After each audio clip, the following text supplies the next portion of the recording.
بسم الله الرحمن الرحيم.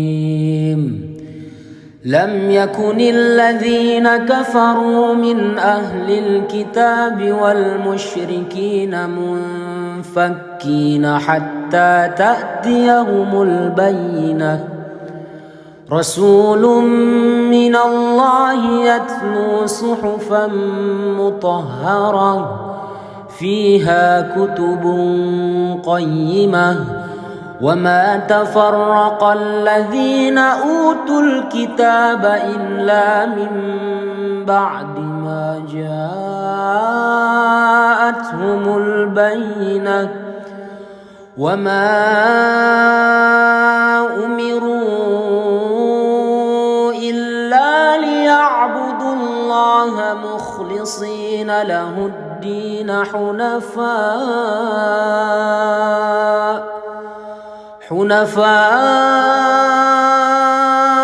ويقيموا الصلاة ويؤتوا الزكاة وذلك دين القيمة.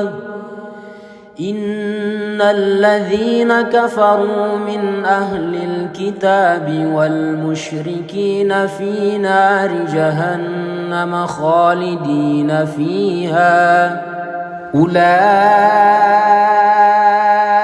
هم شر البرية.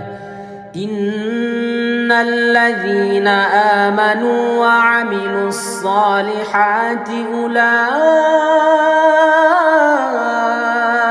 هم خير البرية جزاؤهم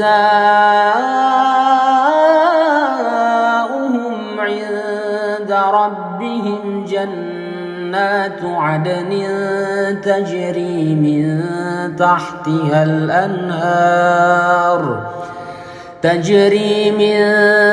تحتها الأنهار خالدين فيها أبدا.